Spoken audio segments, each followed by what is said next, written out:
Morning, good afternoon, and very good evening to all of you. Welcome to this session.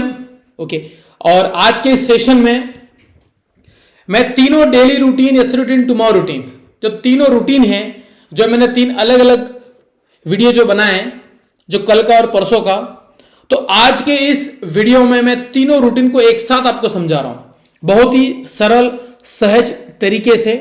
अगर आपको उन video से समझ में नहीं आया हो तो इस वीडियो को आप ध्यान से देख लीजिएगा।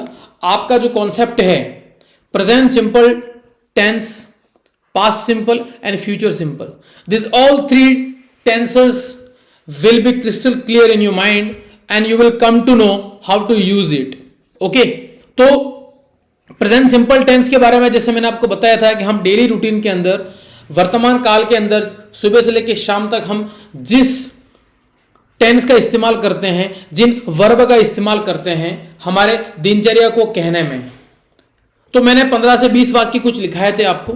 ओके, जिसमें आपने जो पहला वाक्य लिखा था, आई wake up at 5 o'clock in the morning, every morning, daily, कुछ भी आप बोल सकते हैं। तो आप जब उस वाक्य का इस्तेमाल करते हैं तो आपको ये पता चल गया है कि वेकअप वर्ब की फर्स्ट फॉर्म है और ये पॉजिटिव सेंटेंस है, अफर्मेटिव सेंटेंस है। अगर आपको वहां पे नकारात्मक वाक्य अगर बोलने होते हैं तो आप डू नॉट और डोंट का इस्तेमाल करते हो। Like I wake up at 5 o'clock, I do not wake up at 5 o'clock, I don't wake up at 5 o'clock। Present simple tense के अंदर किस प्रकार आप अफर्मेटिव और नेगेटिव, पॉजिटिव एंड नेगेटिव सेंटेंस का इस्तेमाल करते हैं। डू नॉट लगता है नेगेटिव के अंदर, मीन्स डोंट। ओके, तो आई wake up at 5 o'clock, I do not wake up at 5 o'clock। Alright, with I, अगर आपको आई की जगह पे वी के साथ में भी सेंटेंस बनाना हो तो कोई ज्यादा चेंज करने की जरूरत नहीं है इसमें। We wake up at and we do not wake up at. With you, you wake up, you do not wake up. They wake up, they don't wake up. तो आई वी यू दे के साथ में इस चीज को आपको ध्यान में रखना है। अगर आप ही, शी, इट या नेम के साथ में कभी अगर आपको वाक्य बनाने होते हैं तो इसी सेंटेंस को आप कन्वर्ट करें। I wake up, we wake up, you wake up, they wake up. He wakes up at 5 o'clock in the morning, she wakes up, Ram wakes up, sir wakes up, mother wakes up, father wakes up.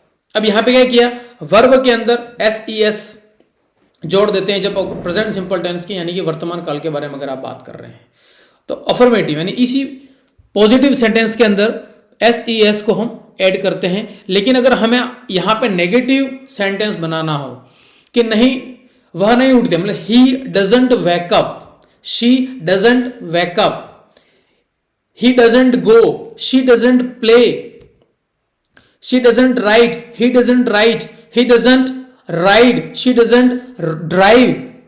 तो आप देखिए आई we you दे के साथ में आपने don't का इस्तेमाल किया, डू नॉट का इस्तेमाल किया, लेकिन जब आप ही, शी, इट या पर्टिकुलर किसी का नाम लेके अगर आप वाक्य बना रहे हैं तो प्रेजेंट सिंपल टेंस के अंदर जब डेली रूटीन की अगर आप बात करते हो डजंट का इस्तेमाल करना है। Okay, so don't and doesn't या डज नॉट।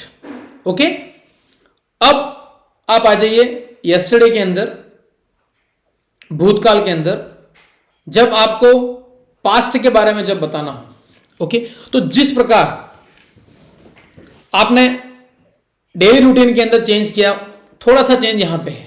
अब यहां पे सबसे बड़ा चेंज क्या होता है वो भी आपको समझ में आएगा जब आप पास्ट के अंदर बात करते हैं। ओके, तो आपको पता है कि वर्ब की सेकंड फॉर्म का इस्तेमाल किया जाता है। ठीक है, आई वेकअप की जगह पे आप क्या कर रहे हैं, I woke up. Okay, with I woke up, we woke up, you woke up, they woke up. Alright, he, she, it और किसी नाम के साथ में यहां पे कोई चेंज नहीं है, वर्ब की सेकंड फॉर्म का इस्तेमाल होगा। ऑलराइट, मतलब यानी कि जहां पे डेली रूटीन में वैकअप और wakes up, go goes, eat eats, write writes, drive drives का इस्तेमाल करते हैं I we you they and he, she, it के साथ में जो अभी बताया आपको। लेकिन वो जो चीज है SES वाला, वो फंडा यहां पे काम नहीं कर रहा है। यहां पे आप डायरेक्टली वर्ब की सेकंड फॉर्म का इस्तेमाल करेंगे। जो भी वर्ब की फर्स्ट फॉर्म आप इस्तेमाल करते हैं डेली रूटीन के अंदर प्रेजेंट सिंपल टेंस के अंदर, you just have to convert it in second form. Alright, wake up का सेकंड फॉर्म आपको अच्छी तरीके से पता है, वॉकअप। ऑलराइट, तो I woke up, you woke up, they woke up, he woke up, she woke up, it woke up, Ram woke up, sir woke up, mummy woke up, भुआ woke up, काका वॉकअप, कुछ भी कहना हो आपको।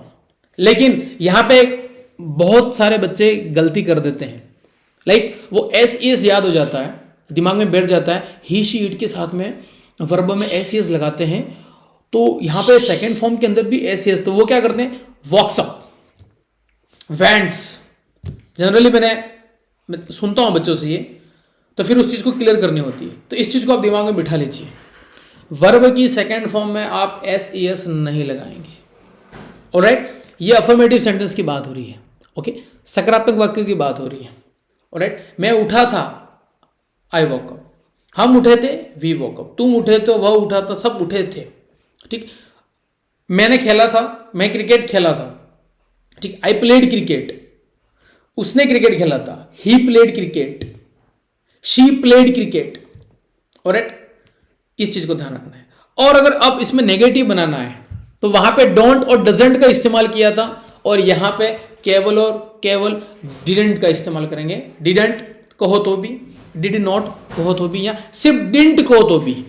ऑलराइट, सुनिएगा, डिड नॉट, डिडंट और डिंट, आजकल इस मॉडर्न इंग्लिश में डिंट का इस्तेमाल करते हैं। ओके, फॉर एग्जाम्पल, मैं नहीं उठा था, आई डिडंट वेकअप, हम नहीं उठे थे, वी डिडंट वेकअप, तुम नहीं उठे थे, यू डिडंट वेकअप, वे नहीं उठे थे, they didn't wake up, he didn't wake up, she didn't wake up, sir didn't wake up, I didn't go, he didn't go, she didn't go, Ram didn't go, Sita didn't go.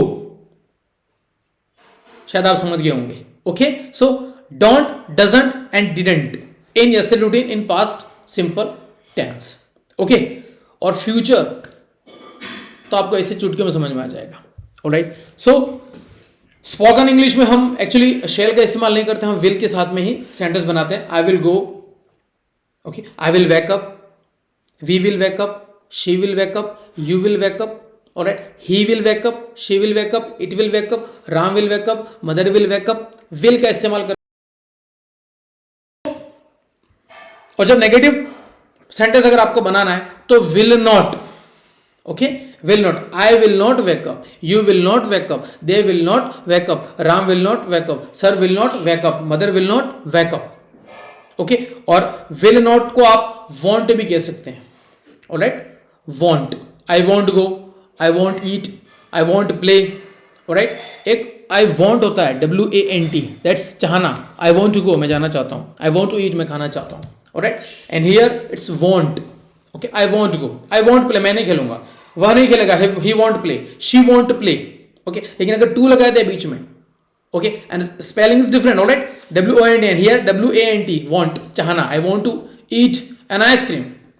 Alright, I want to play cricket, she wants to play cricket.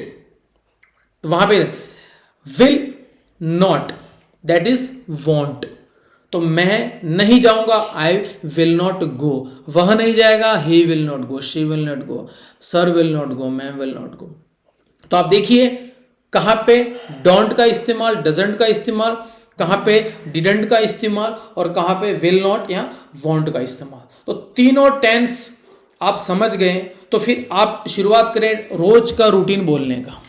Okay, रोज के शब्द आप 15 से 20, 25 से 30 जितने भी शब्द आप चाहें आप उनको बनाएं, बोलें, प्रैक्टिस में लाएं। देखिए, प्रैक्टिस तो करनी होगी, और शुरुआत है, शुरुआत में गलतियां होती हैं।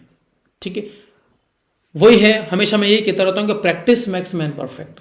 प्रैक्टिस करने से ही आप सुधरेंगे, गलती तो ही होगी। और कॉन्फिडेंस को डेवलप करने की आवश्यकता है। कॉन्फिडेंस को अगर आपने डेवलप कर दिया, अपने आप खुद ही अपने आप डेवलप होते रहेंगे, आपको खुद को पता लग जाएगा अब क्या करना है, क्या करना है। ऑलराइट, और टारगेट बेस्ड होके आप काम करें, यू नहीं कि सब just slouching, you are just leaning against the wall and just planning what to do and not doing actually in action mode. Okay, so you have to be in action mode, you have to plan, you have to make your timetable, you have to make your decision, and then you have to stick with it. Okay, and you just write down your goal, your target. Suppose if you want to learn spoken English in 3 months, in 6 months, in a year, okay, and not only spoken but also your studies. Okay, suppose you are preparing for your maths exam, all right, for your half yearly exam, for your annual exam, and you haven't prepared a chapter yet. So what can you do? You just make plan. Okay, within 2 weeks I will finish my maths, I will finish my science, I will finish my English. So like that you have to make your decision, your timetable, and you have to act according that. तो timetable बनाओ, मेहनत करो, automatically everything will be crystal clear. Okay, तो वापिस से कहना चाहूँगा, daily routine, yesterday routine, tomorrow routine बहुत ही इंपॉर्टेंट है. इसको आप बिल्कुल भी नज़रअंदाज ना करें अगर इंग्लिश की शुरुआत करनी है, क्योंकि हमारे पास में इन्वायरमेंट नहीं है. इन्वायरमेंट नहीं है तो इन्वायरमेंट क्रिएट करना होगा. और आप जनरली ऐसे जाके बहुत सारे टेंस या बहुत सारी ग्रामर के अंदर अगर आप कूद पड़ेंगे तो ग्रामर से इंग्लिश बोलना नहीं आएगी. इस चीज़ को दिमाग में आप बिठा लीजिए. अगर इंग्लिश बोलना सीखना है तो इंग्लिश का वातावरण आप खुद क्रिएट करें, आप ज़्यादा से ज़्यादा सुने और बोलें टूटा फूटा. ओके, बाकी टेंस सीख लेंगे, नो डाउट. ग्रामर तो ज़रूरी है, आपको वर्ब्स का इस्तेमाल तो सही सीखना ही होगा. ऑलराइट, लेकिन अगर अभी जैसे नरेशन में कूद गए, आप एक्टिव पैसिव में कूद गए, उनमें gerund and you do not have to indulge in a lot of grammar rules and regulations. You just have to have some attention on tense as well as some verbs. That's all. And what you have to do, you have to get the vocab of day to day life. आपको glossary के ऊपर ध्यान रखना. Glossary, alright, जो भी आपके daily routine के अंदर यूज हो रहा है आप उसको इस्तेमाल करें, and then only you can improve. Alright, and 10-15 वाक्य होने के बाद में आपको फिर सेंटेंस को बढ़ाना है. You have to increase your sentences. Alright, और मैंने जो एग्जांपल दिया था आपको कि जब आप उठते हैं और ब्रश करते हैं उसके बीच में जो आप करते हैं वो सभी चीज़ें आपको नोट डाउन करके उसके वाक्य बनाना है, उसके वाक्य को सीखना है. ऑलराइट, उसका पास्ट बनाना है, उसका फ्यूचर बनाना है. So this is all about this video. Alright, and I hope that you are happy with this. Alright, भले नहीं है तो भी अब मुझे तो कहना पड़ेगा. Okay, so be with this videos more and more all the time, and we will grow and learn together. Alright, so bye bye, see you tomorrow. Alright, have a good day.